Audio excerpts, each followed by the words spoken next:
and we look forward to hearing from you.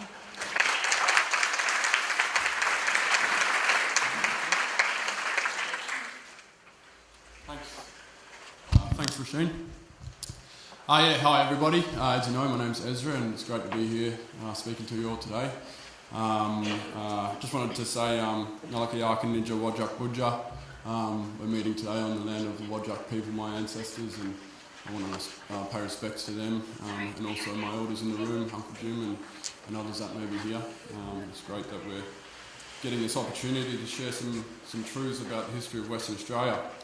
So today's session is on, well, this morning's session is on the darkest West Australia. So strap yourselves in, it's going to be an interesting ride, and we're going to get right into the detail and hopefully leave on a bit of an optimistic note where we can.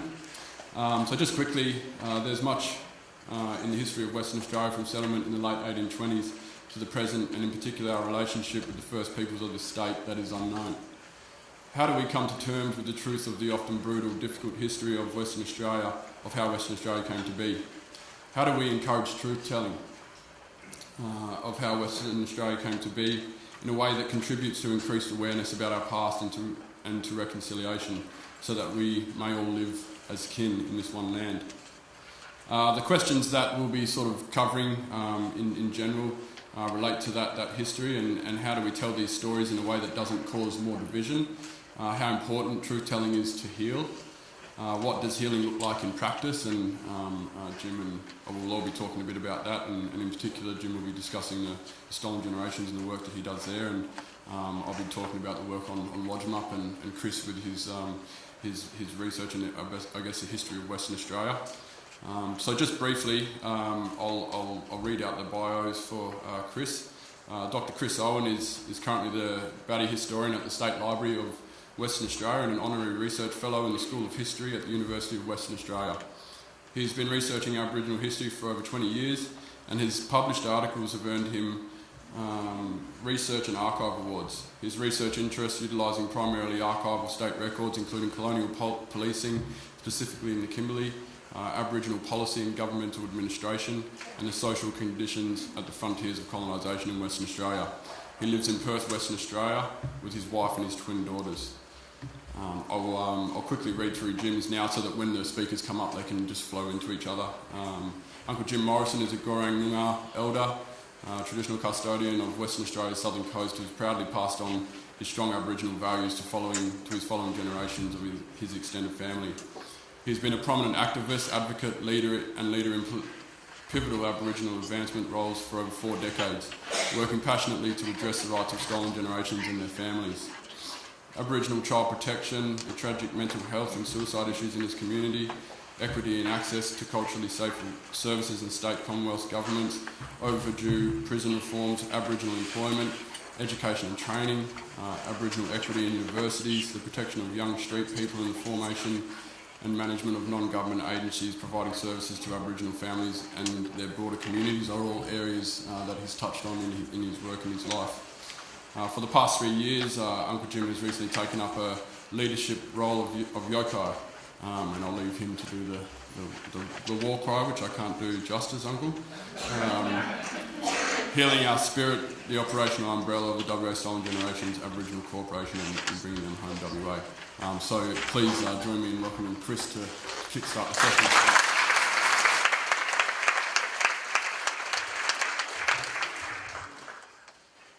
Hi, thanks for having me. Thanks Jim, thanks Ezra. I wrote a book called Every Mother the Son is Guilty, the history of the policing of the Kimberley.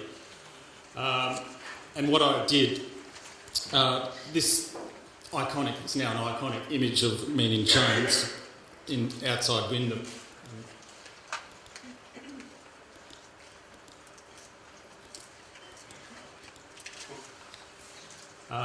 So what I did, before I go on, some of this stuff, most of it's quite horrendous, so I just wanted to give you a warning. It's pretty frank and brutal first-hand accounts and primary sources of history of Western Australia. So my book was a history of policing the Kimberley district. Often the Kimberley is understood as a sort of resistance, Jandamurra, the resistance fighter. What my research revealed is a far bigger story about capital the cattle industry, West Australian politics, the survival of the cattle industry, and key players in the West Australian government, including key people like John Forrest and Alexander Forrest, had key roles in pacifying the entire Aboriginal population of the Kimberley. So I'm not going to talk about the book so much, but my Facebook page. I started a Facebook page called Darkest West Australia. It's based on this published book that calls for a solution to the native question. You can buy this in a shop anywhere. It advocates castration and forced indenture to pastoral stations as a solution to solving the native problem. So that's the title of it. The background of my book, I wrote it in the early 2000s. It was against the backdrop of what was called the History Wars. I don't know if anyone remembers that. Keith Windshuttle came out and said there weren't these massacres. Aboriginal horrible history, talking about massacres was invented tradition. He wrote a book called Fabrication of Aboriginal History, which was extremely explosive. That was a really attention-seeking sort of book. Denouncing most of Australian historiography or history writing. He said, infamously, massacres could not have occurred or been as widespread as claimed because colonists adhered to the humanitarian principles of the European Enlightenment, the 19th century evangelical revival and the British doctrine of the rule of law. The settlement of Australia was humane and just. I think Henry Reynolds came out and said that was the most ridiculous statement he's ever heard. But it's incredible to the extent that that message was received in the Australian media, particularly in conservative circles. So he saw all this Aboriginal frontier history denounced, and especially Aboriginal oral history denounced. I've been looking at this stuff for over 20 years now, and I'm still shocked at what I come up with. So in Western Australia, you see famous books, I'm thinking perhaps Mary Durack's Kings and Grass Castles, that are, they're known as Australian classics now, but Aboriginal people in these classics are sort of seen as a part and parcel of the environment to be overcome in the same way that drought and fire and hunger and water. So these people, particularly in the Kimberley, colonised the district, but there's very little on exactly what happened to Aboriginal people. So with my Darkest West Australia page, I just started putting up snippets of primary source, often publicly available material, and there was a huge public interest in it. This is the first post. This is not the Kimberley, but this is Queensland. Again, this is in a published book. That second paragraph. We slept outside again, but even then it was too hot to sleep. Very hot, no rain. Mr. Watson has 40 pairs of black ears nailed around the walls collected by raiding parties after the loss of many cattle speared by blacks. That is in a published book. It was in a diary. And the thing about this, it's this book, and they have extremely small print runs, so maybe 100 or 200 books. You put it online, and that got shared about 50,000 times, and people simply didn't know about it. Also, the cover of my book got picked up by an Aboriginal activist group, and that got seen 2.8 million times. So there's this enormous power in social media to get this message out there. And a common theme with that, the men, they're Ngunnawal Gadjurrung men, they're chained. There's people going, is this Australia? Is that South Africa? What's going on here? I'm going, no, that's Wyndham. That's Wyndham, 1905. Standard practice, chained at the neck, chained, kept on for the entire prison sentence for 3 years. And often they're sent to Rottnest, and Ezra's going to talk about that later. I'm wary of the time, so I'll just go through some slides. This is another thing people don't know about. This is a fairly standard police report from the Kimberley. This is PC Ritchie on patrol. For your information, 10 natives were shot whilst endeavouring to escape. These guys are being arrested for cattle killing. If a police party went up to them, if they ran away, that was resisting arrest and shoot them. 4 natives were arrested and 2 natives shot in resisting arrest. So this is a standard police report. There's hundreds and hundreds of these in the State Records Office. Again, it's not widely known. See down the bottom, 45 rounds Winchester cartridges used and 5 rounds Colt revolver cartridges. So that was compulsory to do a report like that and send it to the Commissioner of Police. So this is how, from the 1880s right up to the 1930s and 40s, this was a standard police patrol where shooting was extremely common. And that's why you'll see in Aboriginal oral history that it's called the killing times.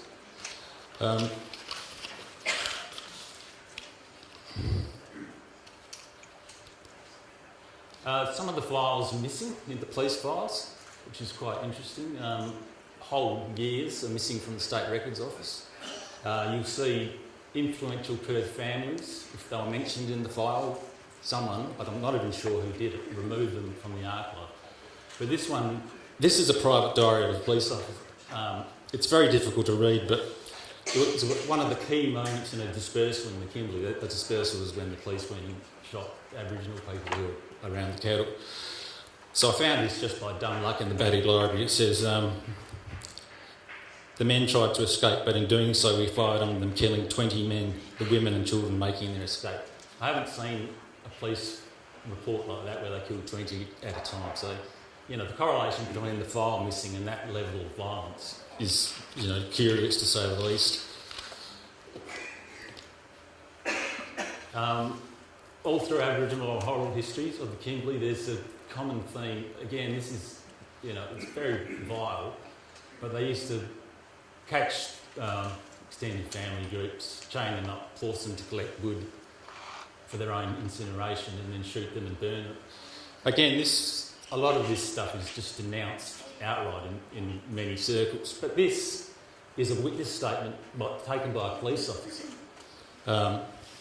after a particularly vile man called McLaughlin shot and burnt 2 guys. So you can see in this narrative, I got on top of the hill and found Mary and Dinah. We waited until the white man went away and we went down and saw the smoke at the foot, and I saw the body of Jimmy with a fire on top of it.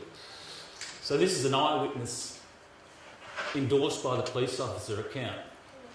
What happened with this is the pastoralists in the area banded together and saved up money, including some of the Duracs, allowed the police officer to escape to the Northern Territory. He was never prosecuted.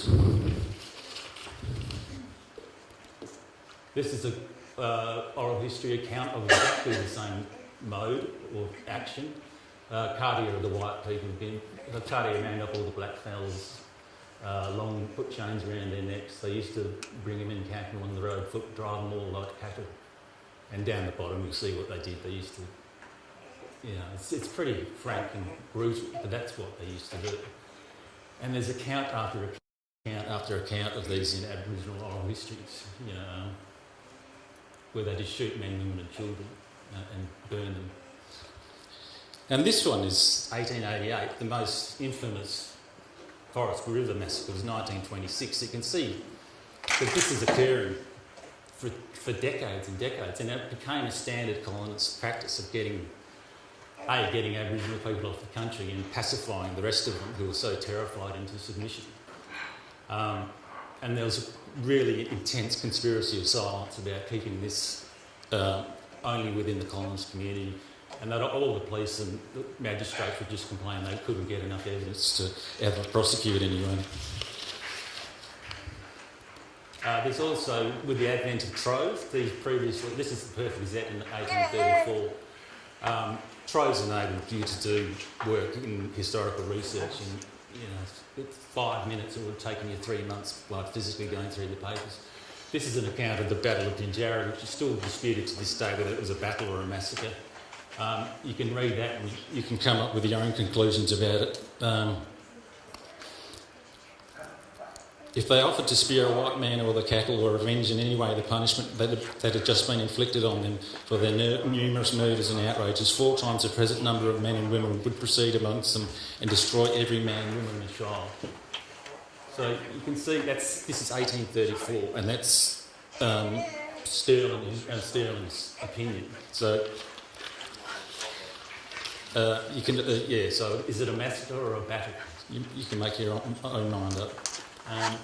Here's another newspaper report from the Kimberley. Again, this is published in an article, and this documents the practice of poisoning people with strychnine. So I'll just rush through these because I'm there at the time. This one is interesting because it's 1932. The title is Killing of Abos. You'll find a lot of these reports of Western Australia are in Eastern States papers because the West Australian ones rarely publish them. So what's so shocking about this is 1932 and the attitude about killing Aboriginal people. In his opinion, in most cases it was unwarranted, but there are occasions when killing was the only thing to do. So there was an investigation in the Native Welfare Department about this and it was all just dismissed. But you can see, again, this narrative that goes from the 1880s to the 1930s and 40s about how the killing of Aboriginal people was socially acceptable. This one's on the treatment of Aboriginal prisoners in jail. They were fed on what was called bubble, which is flour and water. They often got scurvy because that's all they lived on. So I think this is Fletcher Creek. Released from jail, 2 weeks to walk, collapse on the road and they die. So again, appalling. And this is a published book by an ex-police officer. McDonald, Beyond Boundary Fence, some incidents in the early days of the goldfields. And this is, again, boldly broadcasting what you do to calm and pacify the Aboriginal population on the pastoral station you've taken up. This one is again from a published book talking about how Aboriginal people were tricked into forced into Magumba or Moorooka native settlement. They were chucked into a cattle truck and that sign there was emblazoned across the side of the truck. So you can see, the Aboriginal people are traumatised, separated, removed from their family. I think Jill will be talking about this. And you see that the other woman, she ran off into the bush with her baby and she was so shocked she lost her milk and the baby died. So, you can see this trauma in these published records that so few people know about.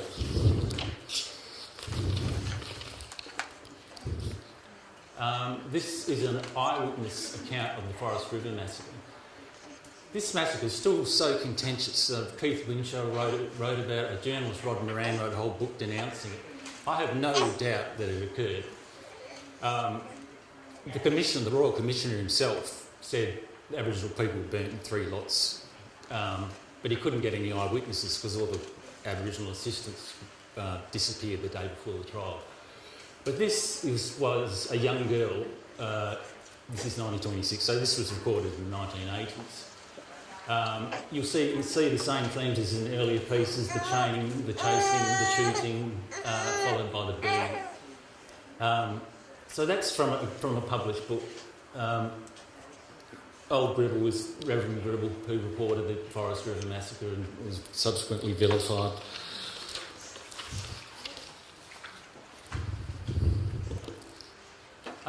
And this is a Hansard of Alexander Forrest in the early 90s.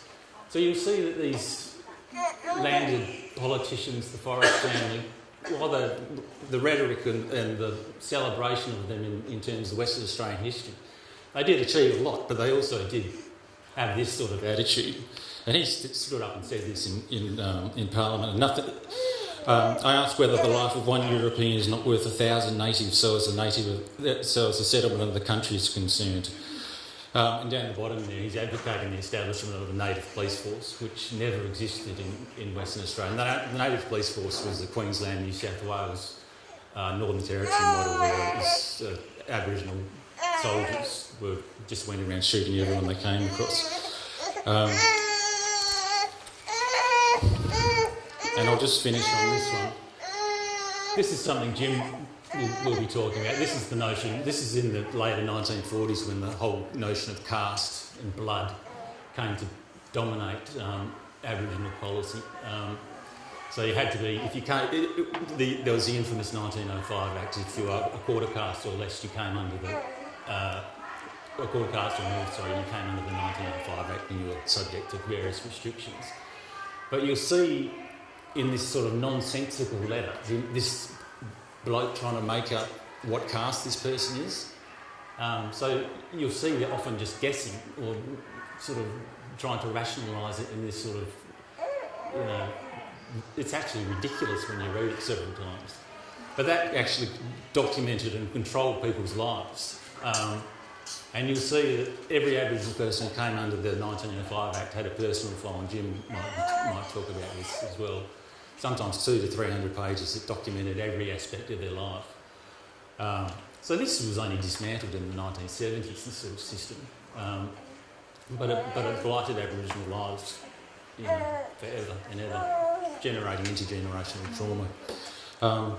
I'll just leave it there. I just wanted to show some snippets of some of the material I've been putting online. It's getting a lot of interest out there simply because people didn't know about it and don't know about it. Thanks very much.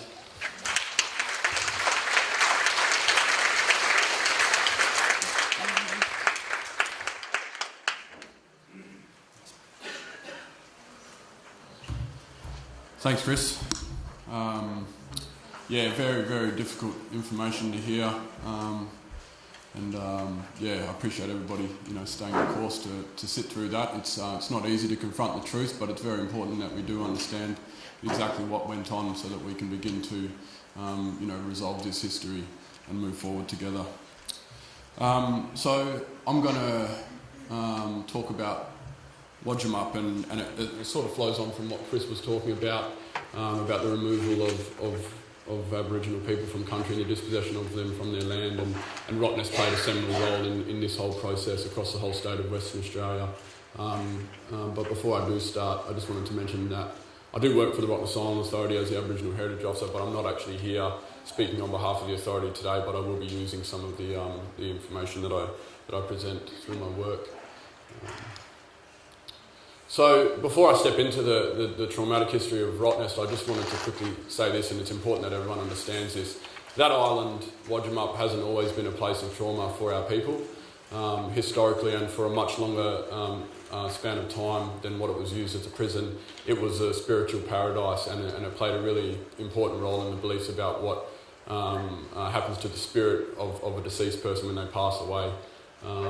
And you know, in a geological sense, you know, this area of the coastline has undergone a lot of changes over the last 20,000 years, and this is just a couple of visuals showing, you know, how much that coastline has changed. And up the top there, this one here on the top left, that's about 20,000 years ago, and at that time the coastline of Western Australia was actually west of the island, near the deep canyon of the ocean. So my ancestors, Whadjuk people and other Noongar people, you know, we lived on the island, which was at the time like a hill on the coastal plain, and we lived in the oceans around the island as well. So we frequented it, and we had a physical connection with it. And then these other diagrams just show the transition or the changes of the sea level over time. This one here showing that, you know, about 7,000 years ago when the island was still connected to the mainland via a land bridge. But back to that story about, you know, the cultural significance of the island.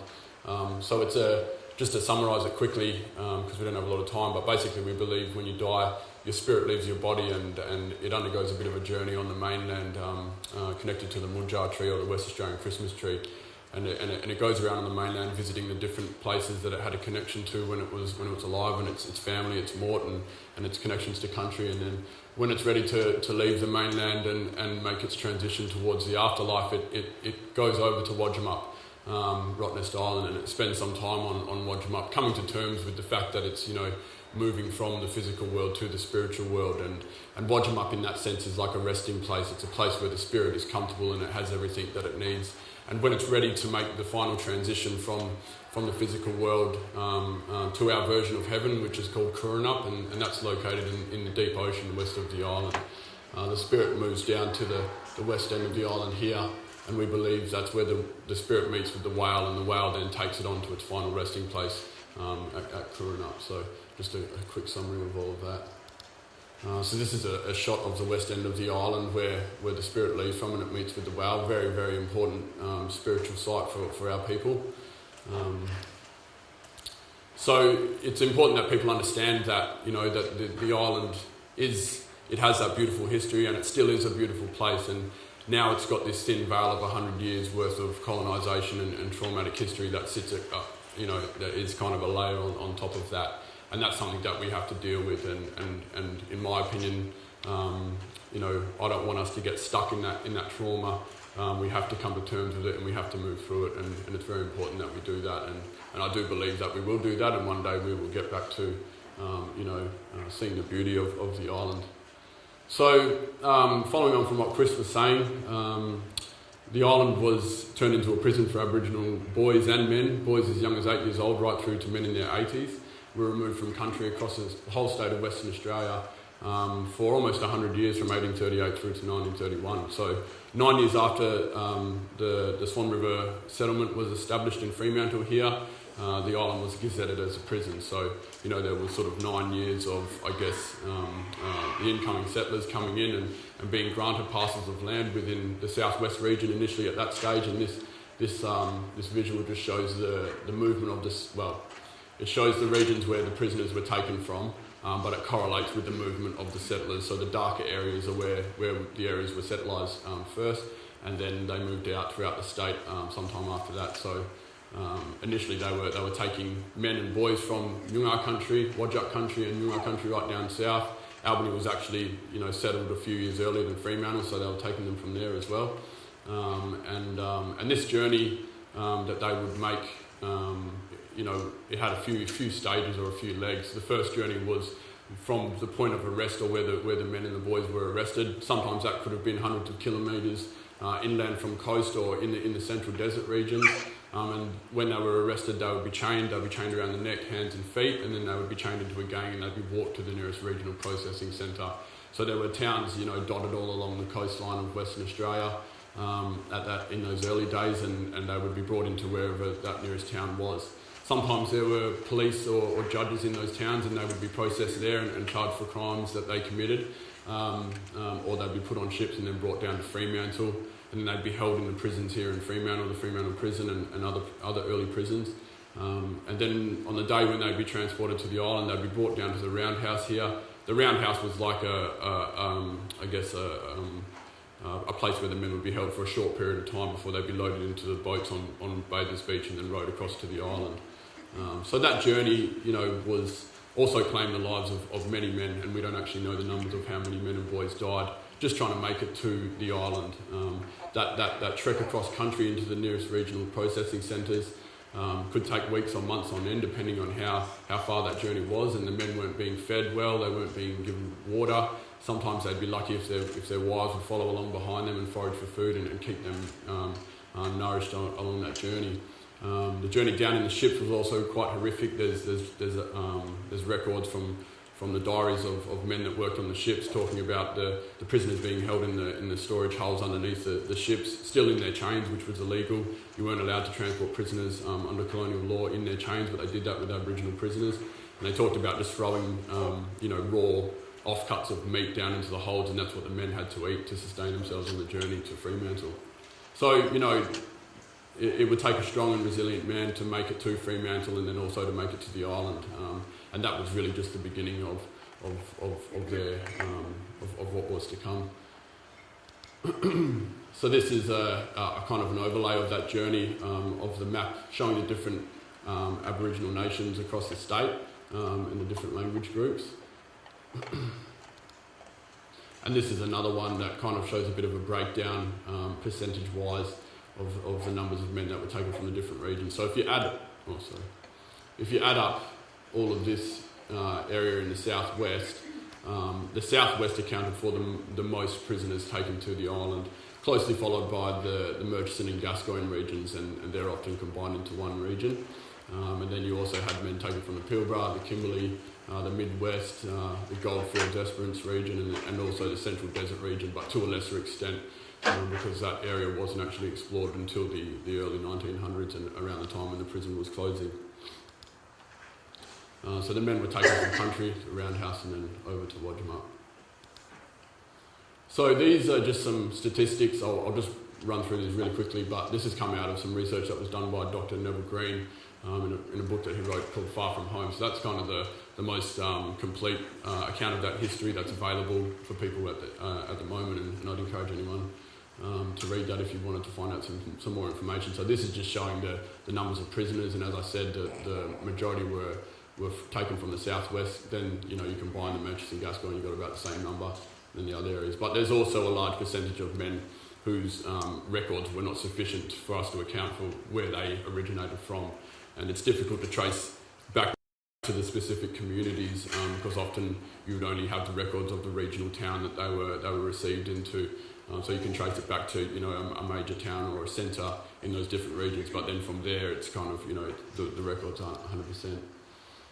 This is the receivables by decade, so it's just showing that in the early days in the 1830s the numbers obviously increased over time up until about the 1880s and started to subside, and so you can see here there's a couple of jump ups in the arrivals, and that coincides with different regions of the state being entered into. So in the 1830s they were in the southwest, they just started going up into the Murchison and the Gascoyne, so this jump up probably accounts for that time when they went into the Murchison and Gascoyne. Then you've got the Pilbara here, and then the Kimberleys that jump up there. And so the important thing to understand is that by the time they got to the Kimberleys, the process of removing men and boys from country and transporting them to the island had been operating for almost 50 years. So they knew what they had to do, and it was quite efficient, and it was also very systematic. In hindsight, I think there's a lot of different recorded literature that talks about the government's reasoning behind creating the prison on the island. People refer to it being a place of humane incarceration where the prisoners would be taught skills that they could then use back in the settlements, and whether or not that was really the true intention that didn't eventuate. And you have to ask yourself the question, why would you spend so much time, money and resources transporting men all the way from the Kimberley to the island when you could just as easily build prisons in the northwest and house the men in the prisons there? So it's very clear today, and it's particularly to the Aboriginal community, that it was all about the control of the resistance to colonisation. And so they were taking significant male leaders from the communities, and often their firstborn sons or the next males in line for that leadership position to dismantle that resistance, and that's a common tactic of war. So this is another one that just shows the deaths that occurred on the island against the admissions, and it just shows that there was a correlation. When the admissions went up, the deaths also went up. So that's the home regions again, but this is for the men that died on the island. So over that 100-year period from 1838 to 1931, the records aren't 100%, but we believe approximately 4,000 men and boys were taken from across the state and imprisoned on the island. And out of that 4,000, it's believed about 10%, the records show, died whilst they were incarcerated on the island. So that only accounts for those that died on the island. We don't really have the numbers of those that died en route to the island, or when they were released back to the mainland, what happened to them after that. But again, it's similar, a breakdown to the actual prison population, and there's also a significant number of unknown where their origins were. This is some data showing the crimes that were committed, and so as Chris mentioned, the majority of crimes related to stock, and so that's sheep and cattle, and either the stealing of sheep and cattle or the killing of sheep and cattle, and often those things were being done just out of pure necessity. If anybody's read some books that have come out in the last few years, Dark Emu and The Biggest Estate on Earth, you would understand that Aboriginal people, we had more than just a passive existence with the land. We were actively managing our land and producing excess food to sustain large populations and a sedentary lifestyle, and that changed across the state depending on what climatic region you're in. But in the southwest, we live in a biodiversity hotspot. We didn't need to follow the plants and the animals aimlessly around. We actually cultivated our land, and we were some of the first farmers in the world in that respect. So if we couldn't get access to our yam gardens where the women would propagate the yams every year so that next year we could come back and there were yams to harvest, or if we couldn't get into the pastures that we had created for the kangaroos to burn the grass to create new feed for the kangaroos, then it would make it harder for us to get our the food and all of the resources that we required for survival. So as soon as the fence went up on a property, if we tried to access that property, you'd be charged with trespassing, and that would often be a crime that would land you on Rottnest Island if you're a male. So the other crimes, the common crimes were larceny, so theft, and that included, raids on homesteads, right through to pathetic things like there was a man who found a tobacco pipe, and this is a recorded event that did really happen, and he handed that tobacco pipe into his local authority policeman, and because he was in possession of stolen goods, he was sent to the island. So that's as pathetic as some of these crimes were. You've also got, alcohol, drunk and disorderly, absconding. Absconding is a really interesting one, and that refers to leaving your place of employment without the permission to do so. So back in the day, Aboriginal people didn't have the luxury of leaving, a place where they were working or forced to work if they didn't like it. And we've heard, the term slavery mentioned in the last couple of days, and that's very much what was happening, and particularly in the Pilbara region. And in that area, when a settler was granted some land, the law in the day said basically that they owned everything on that land. They owned the plants, the animals, and people that may have been there as well. So they had the right to force Aboriginal people, men, women and children, into working for them on their pastoral stations, cattle stations. And if the men and the women and the children left that employment without the permission to do that, they would send out a search party and they would bring them back, or they would arrest them and send them to Rottnest, or, as we heard from Chris, some pretty brutal things were going on as well. There were assaults, there were more serious crimes like murder. Interestingly enough, the majority of the murders were actually intertribal killings, so Aboriginal people killing other people, and that's where these two systems of law that were operating in the state in those early days really conflicted. So in 1829, the same year that Swan River Colony was established, you had Aboriginal people living under their traditional law, and we still practice under our traditional law to this day. And in our system of law, we had a system of payback or retribution, where you could kill another person as I guess, justice for a crime that they committed against someone that you were related to. And once Aboriginal people became subjects of the Crown, you were then charged for those crimes, even though you may have been committing that crime in a legitimate way under a tribal system of law. So just, those two systems didn't recognise the legitimacy of each other, and they didn't understand each other either. So this is a bird's eye view of the island, and just showing the location of a few important sites. So basically there's another, I'll just jump to, sorry, it's not on there. Oh, how do I go back? Oops. Oh, I'm stuffed up here. Here we go. Yeah, thank you.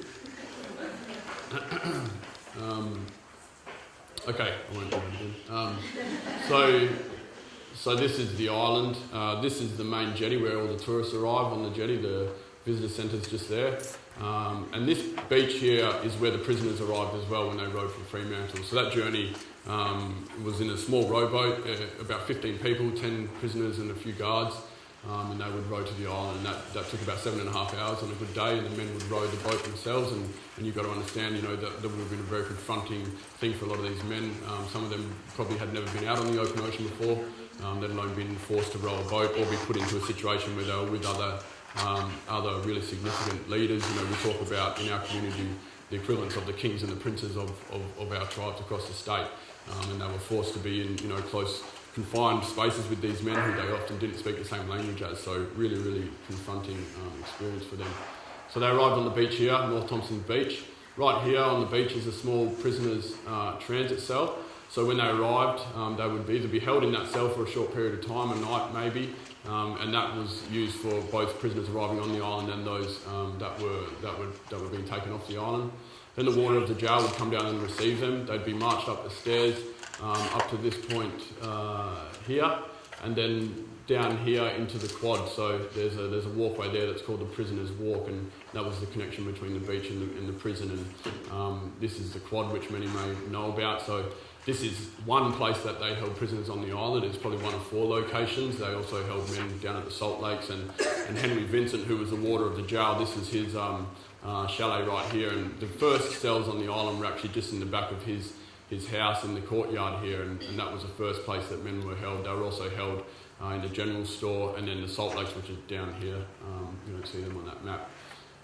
So the men were taken into the quad. That's where they were housed from 1864 up until 1904. So the first 27 years of the prison establishment on the island, there was none of this infrastructure here. The only buildings that existed were these ones along the front row there. So we don't know a lot about what happened in that first 27 years, and we don't know where the men who died in that 27 years were buried. The burial ground that's identified here is associated mainly with the quad, so you can see that the quad kind of forms one of its boundaries on this side, then you've got a limestone ridge that runs up along there and a low-lying coastal swamp up there.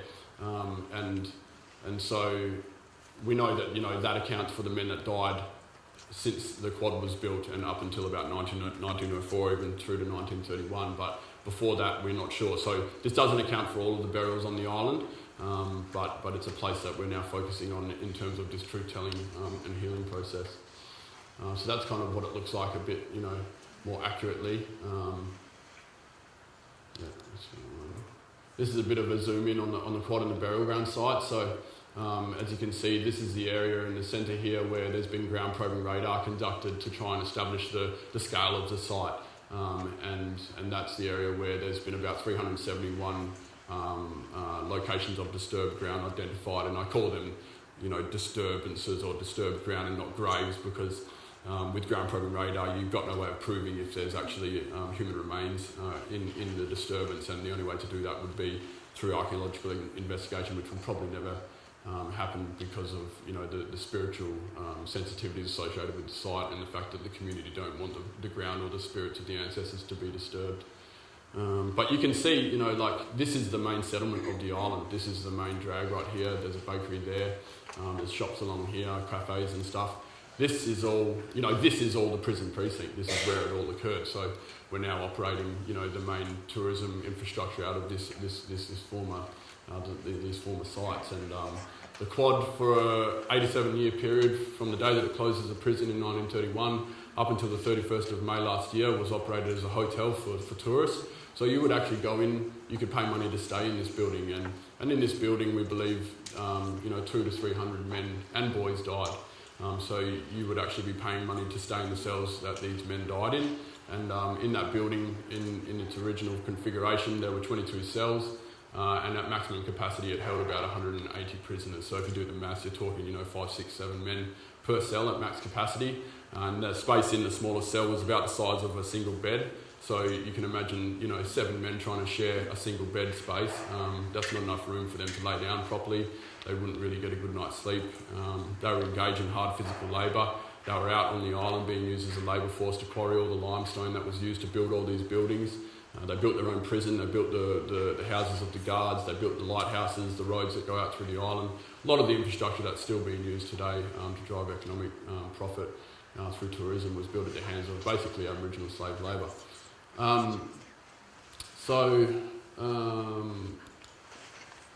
What's happening now is, just to kind of, you know, now we can go into the optimistic stuff.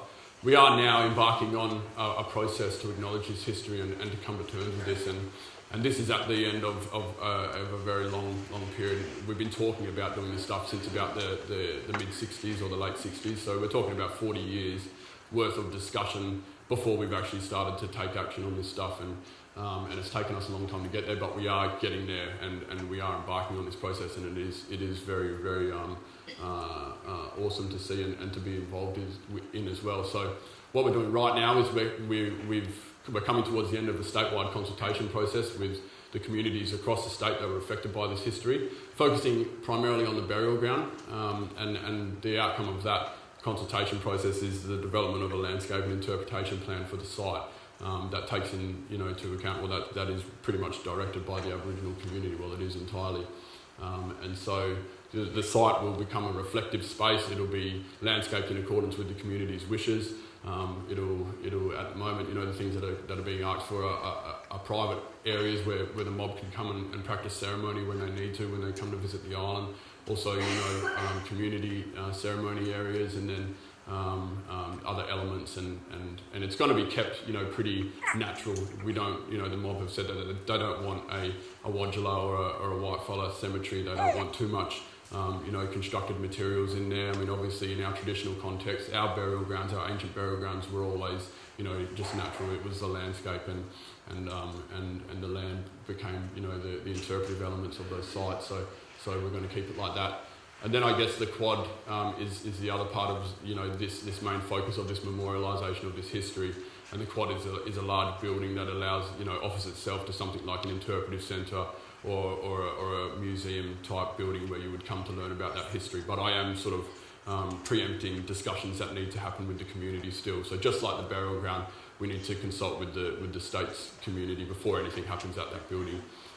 But they're some of the options. So these are just some of the themes that were kind of helping to guide the consultation process. And one big thing that came out was leadership, having strong leadership, especially with Whadjuk Noongar. Having to hold this history for the state and to host this process of truth telling and healing and elders when they want to come down to go through meaningful ceremony, reflection and ceremony, time, commemoration, celebration. I mean, it's a weird thing to talk about celebration in amongst all this stuff, but I do believe that once we get to a point where we've achieved something in terms of coming to terms with this history and creating a bit of a future for ourselves, there is something there to celebrate, and I think that's the moment when we decided to draw a line in the sand and to make the future better for everybody in this country and to address the ills of the past. And then obviously you've got your physical memorialisation. So I'm sorry, I'm better to skip through because I know I'm eating into everyone's time. But the other thing to note is that this isn't just about Wodjamuk or Rottnest Island. This is actually the state of Western Australia's story. And so, this connects across the whole state, and the idea of having satellite memorials across the state that would speak to the main memorial in the island. Also, the Roundhouse in Fremantle, we would like to see something commemorated there for that place. And then this is just the next step. So, it's kind of been a 2-workshop process, coming to a preferred option, and then a detailed design and documentation. And that's kind of where we're at now. So, yeah, that's everything I wanted to say, and thanks for that. And I'll hand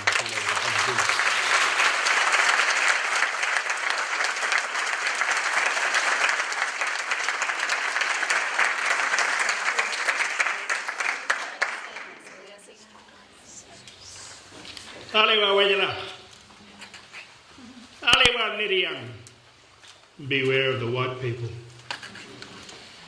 Suddenly, Adam, Shaheen, I feel quite old.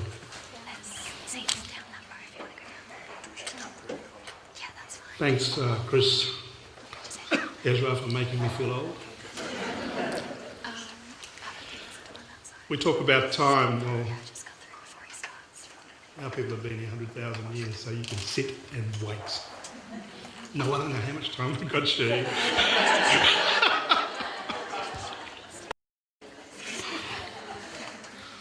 Now, go back. Look, I'll try and keep it brief as I can. I think you've seen and heard enough of history. But before I go any further, I want to acknowledge Ezra. He's an amazing young man who comes from Stolen Generation. And in recent times, Ezra and myself have had a real cultural awakening. And I acknowledge his family and sitting down at the Binjarra massacre site a couple of weeks ago in the water, remembering our old people. It was quite a day. Volume, sound. Short video, says it all.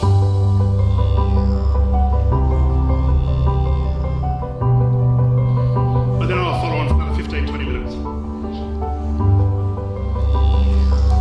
Over 2,000 generations have passed through this land with their languages, cultures and complex societies. But in 1788, when the tall ships came, everything changed. The British invasion disregarded the original inhabitants and custodians.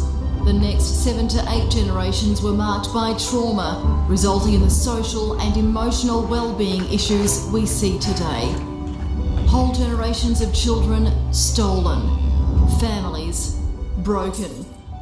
Between 1910 and the 1970s, approximately 100,000 Aboriginal children, especially those of mixed race, were forcibly removed from their mothers and fathers. Abuse and unpaid labour were common, creating disproportionately high levels of social and economic disadvantage. Prime Minister Kevin Rudd brought hope in 2008 when he apologised to the Stolen Generations. But this did not produce the progress we'd hoped for. If we are to create a better future for our children and our children's children, it has to start right now, right here, with us. It's time to regain control of our own livelihoods and children, to reconnect with our ancient land, speak our tongue, and be proud of our culture. That's what Yokai is about. Yokai is an Aboriginal initiative that promotes truth, justice and healing for our people.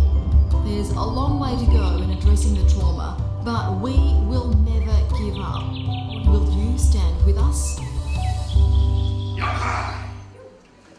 It's actually the Noongar war cry. It is the Noongar war cry. Can you say it, Conk? Yokai! Can you say it with me? Yokai! Yokai! It's unfinished business. The story needs to be told. It's about truth, justice and healing. As Auntie Nerelda spoke, Ezra's auntie that spent some time with us trying to put a script together. I want to remind you of this Read Out the Colour, because during that time I was born, and I want to acknowledge my father, who was in Changi for 4 years, fighting for his country, and a lot of his siblings had their children removed during that time, came home to celebrate the war, and all his digger mates were granted land, and he was lucky he had to buy his own land. So during that period when we weren't even citizens, so it's truth, justice and healing is about confronting the trauma. And I've been sitting in A.O. Neville's office for the past 3 years, the man who talked about Read Out the Colour. We want to confront the trauma our way, and there's a series of ways that we're attempting to do that. So Yokai for us is healing our spirit.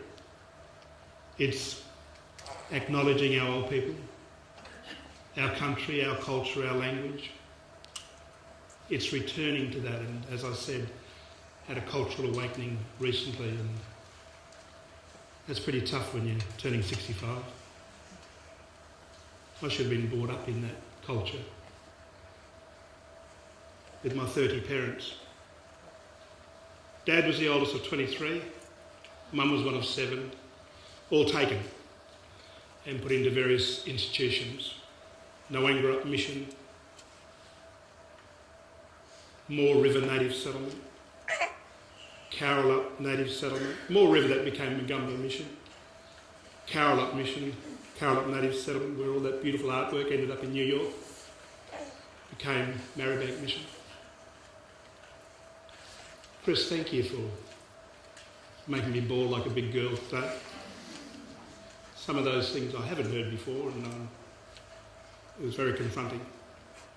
And I think a few tears were shed out there as well. So this is about healing our spirit, all of you. Truth, justice and healing is so important for us. Reconciliation will not be achieved unless we understand the truth. And we achieve that justice or redress or reparation, compensation, whatever that means. Healing, well, for us it's that cultural healing. Then we can all reconcile with each other. Maybe you can learn an Aboriginal language. Wouldn't that be great? Wouldn't that be something different, Judith? 250 languages BC, before Cook. To me, and some of this history stuff is a little bit confronting today, but I think we need to understand the first generation, the legal system of the coloniser allowed conquered men and boys to be killed. We could have been saved, we could have gone to Wajima. Imprisoned, enslaved, driven away from their land and deprived of the ability to provide for their families. Massacres are allowed. Women become single parents and many of their children were conceived in rape and forced prostitution. In the second generation, laws were passed forcing Aboriginal people into concentration camps or native reserves, where they were further removed from being able to obtain work, obtain balanced diets, basic sanitation, shelter, practice culture, etc. At this stage, the misuse of alcohol and drugs became embedded as a mechanism of coping with grief, trauma and profound loss of dignity. In the third generation, race-based laws removed our children from their fractured families and placed them in ill-resourced, non-Indigenous care environments where they suffered the horrors of forced inferiority, deprivation and abuse, very well documented in the National Inquiry into the Separation of Aboriginal and Torres Strait Islander children from their families, communities and countries, the Bringing Them Home report, April 1997. And if you look at those 54 recommendations, they summarise truth, justice and healing.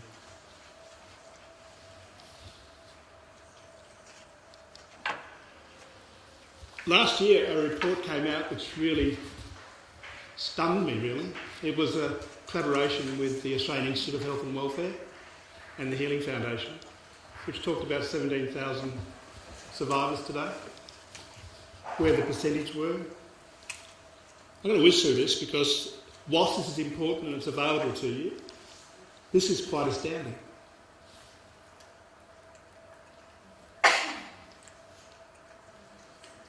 Is something missing there?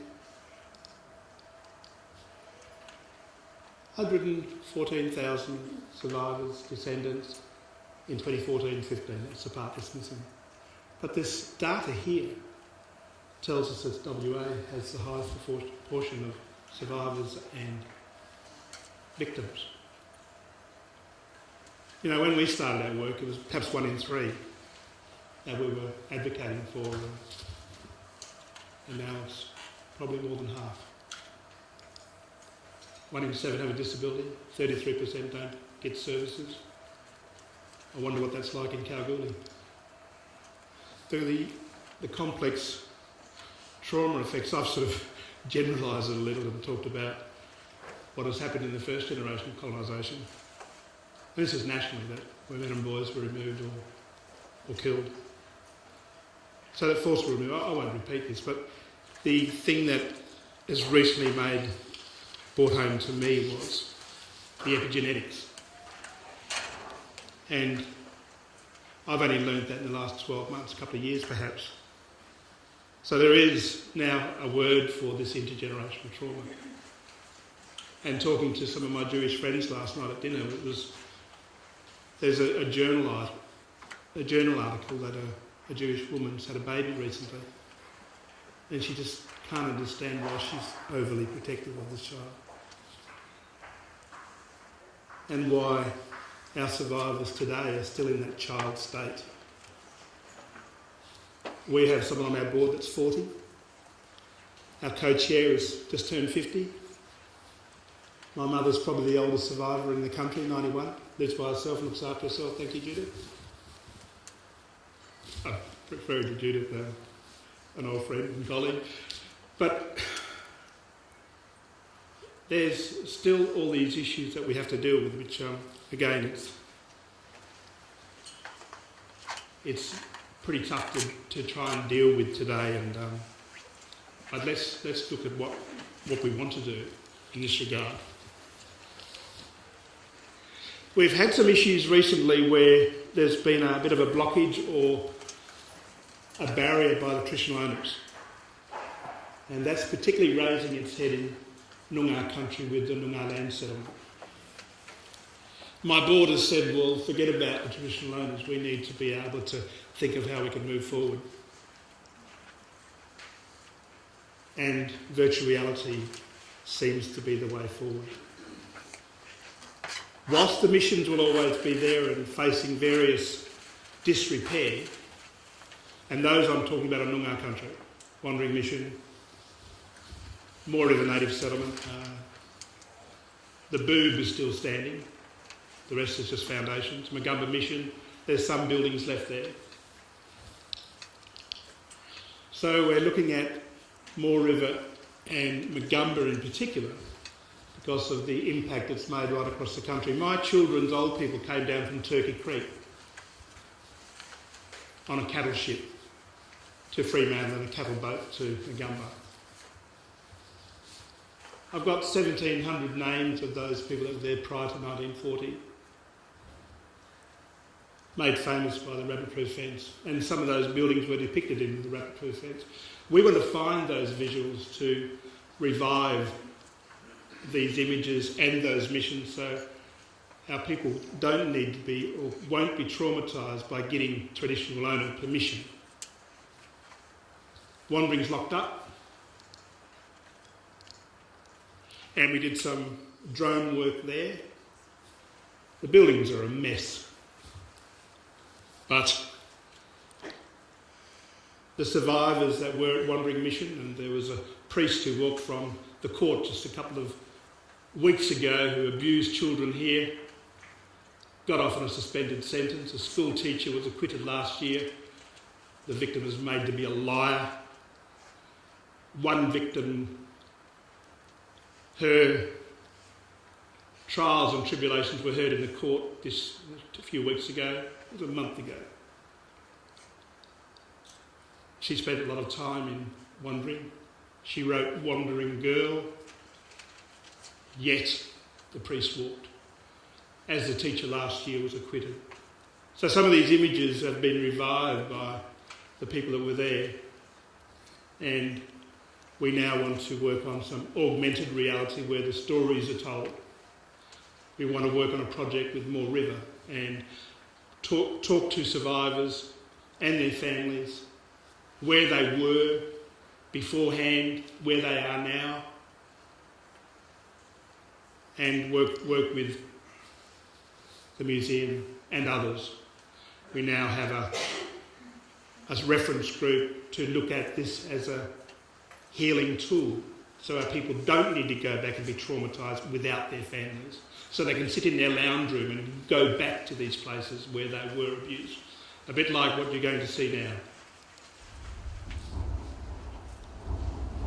And apologies for those that might be badly influenced by that. No, I apologise. When we were pushed into This is those the truth. wagons to take us to the east, we didn't know where we were going. I come back to Majdanek, to this camp, to convey the truth of what actually happened.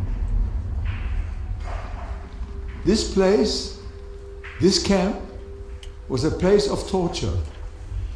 I think that you have to confront pain to be able to heal it. Unless you have somebody that can say, I was here, I saw this was done to me, I don't think people would accept it as the gospel truth. That old man, that lovely old man, there was no buildings there. So we see this as a way forward for us telling the truth. And sadly, I think the longer we leave it, our children won't understand the truth. Was it 1 in 20 in Britain last week, the week before, said the Holocaust didn't happen? The longer we leave the truth, the longer we won't get justice, the longer we won't heal, the longer we won't reconcile. Yaka!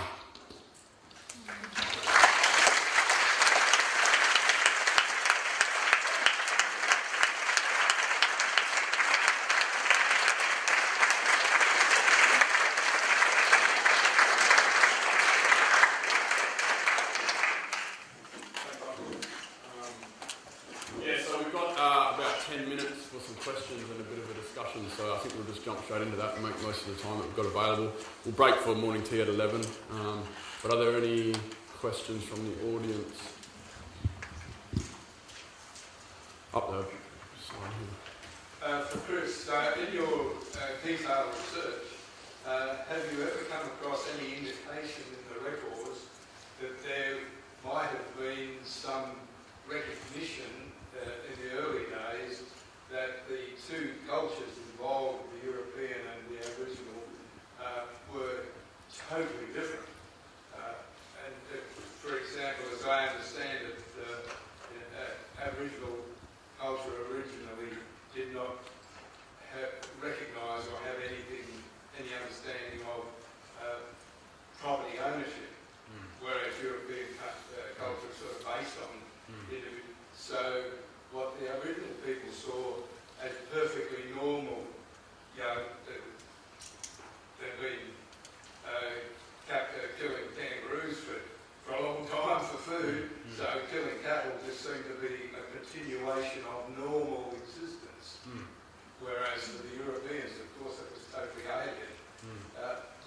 come across any indication that there might have been some recognition that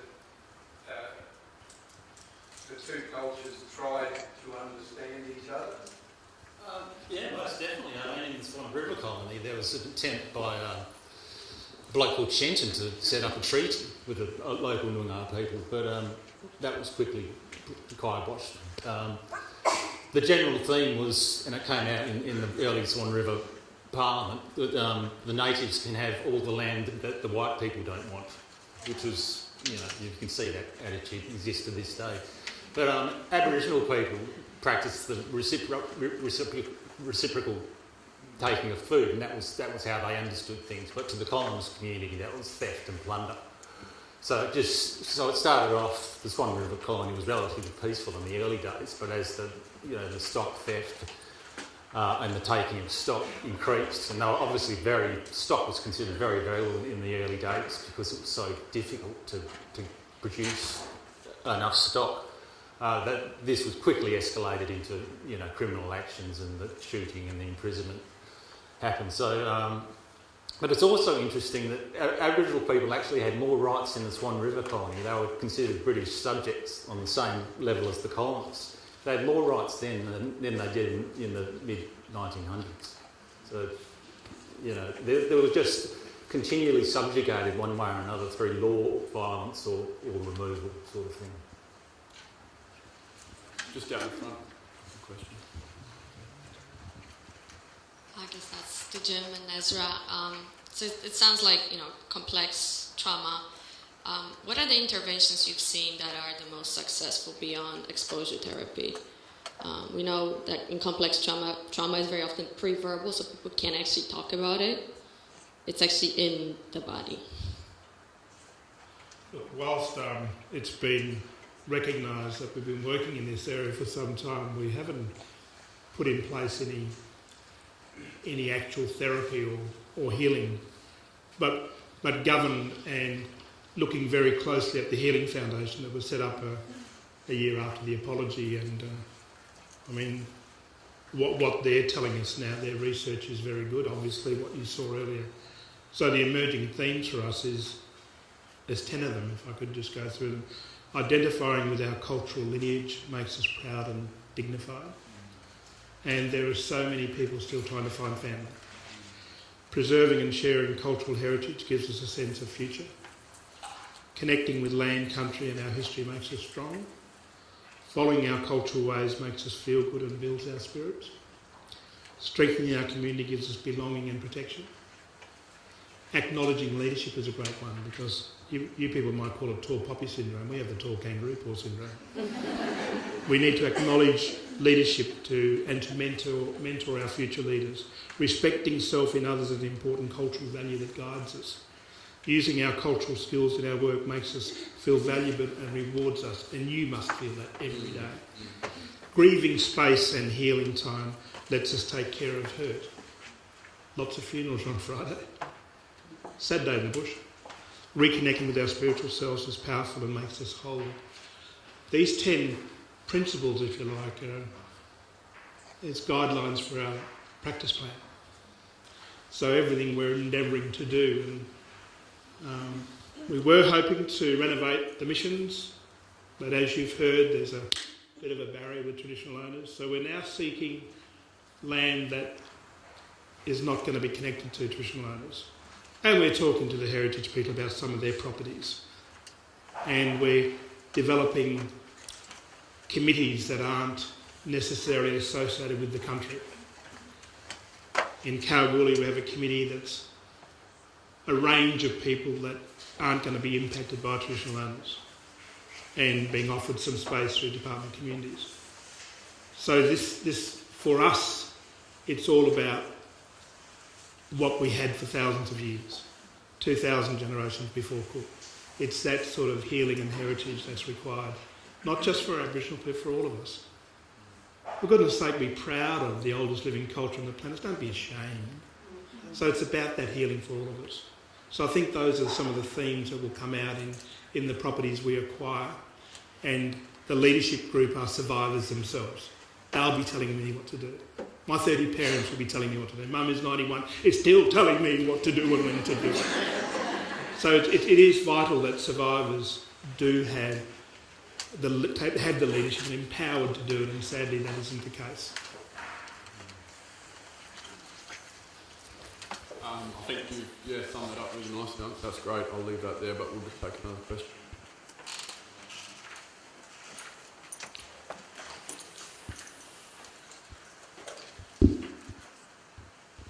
Hi, thank you so much for those great talks. That was really interesting. My question was for the panel in general, but in particular Ezra.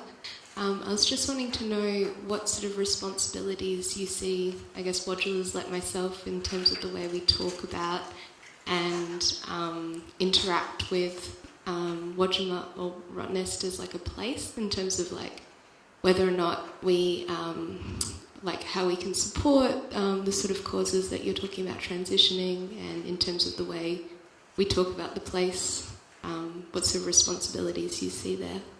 Yeah, thanks. That's a good question. So I guess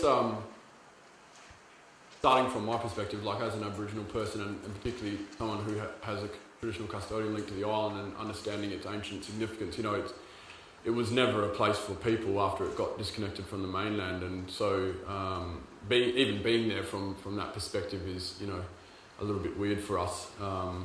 But you know, in relation to what's happening today, we kind of, as a result of that prison history, are forced in some ways to interact with the island, because if we don't have a physical presence there and a presence within this process, then we can't be a part of it, and we can't guide it in the way that it needs to happen, and it won't happen, you know, fully and appropriately. So I encourage all Aboriginal people to go to the island and to come to terms with this history themselves as individuals, and I've had to do that, you know, through the last 2.5 years working on the island, and that goes for everybody as well. I've got non-Indigenous friends who you know a lot about this history, and they've said to me, look, I just choose not to go. I don't go. I don't want to be a part. I don't want to be on the island. Don't have anything to do with it. And I completely understand where they're coming from, but at the same time, if you do that, if you choose to do that, to just bury this history, then it will never be dealt with. And we need good people, as many good people as we can, to come and get around this and to support this process that we're trying to achieve. And this really is, you know, it's a process for the Aboriginal communities across the state, but it's a process for everybody. I really believe that the island, you know, its potential now rests in the fact that it can be a massive catalyst for a statewide process of truth-telling, healing, justice and reconciliation. And, you know, I'm glad now that this history, you know, that prison was built on that island, because if it was built in the middle of the desert in a remote region where nobody goes to, then our ability to catalyse that healing process would not be the same. So, you know, 750,000 people go to that island every year to enjoy a holiday. We've got an opportunity to educate all those people about this history, and also to radiate that message out from the island and to touch every corner of this state. And that's the you know the silver lining in all of this, I think. So I encourage, you know, everybody in this room, Indigenous or not, to learn as much as you can about it. Don't get caught in guilt or you know, that guilt's a useless thing, really. We don't want people wallowing in guilt. We want empathy, and then we want action. And so, you know, you can take action by just understanding it yourself, and when, you know, you have an opportunity to share information about the history within your immediate network group or your family group, do that. You know, we're not expecting people to go and stand on the corner and bang the drum, but that's great if you want to do that as well. So, you know, it's down to each individual what you're comfortable with doing, and there's roles for everybody to play in this as well.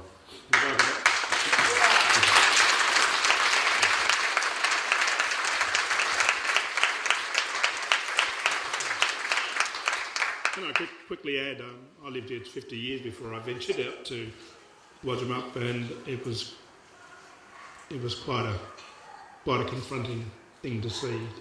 But as I've spent the last 3 years in A.A. Neville's office, we've got to confront that trauma. There's another question to start. Yeah, have I missed someone? Sorry, I wasn't being as attentive as I could have been. Did you have a question, Auntie, in the orange? No, sorry. Just over here in the...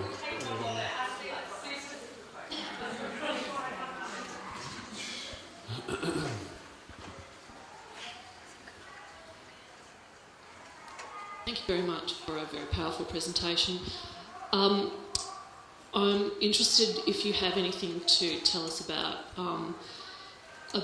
the urgent need for, in the process of reconciliation, for white people and people who have colonial heritage to understand their role in reconciliation is to understand our heritage as perpetrators. And that's really, that's an uncomfortable seat, and you can see that there's a lot of people in the contemporary moment who don't have any way of processing that reality, that's an unreality to them at the moment. They're not able to hear this. I'm interested if you have any thoughts. I know that there's really interesting work being done, say, in restorative justice kind of modes about having these conversations about bringing perpetrators into that conversation about going forward as a community. I'd be very interested if you have any thoughts to share.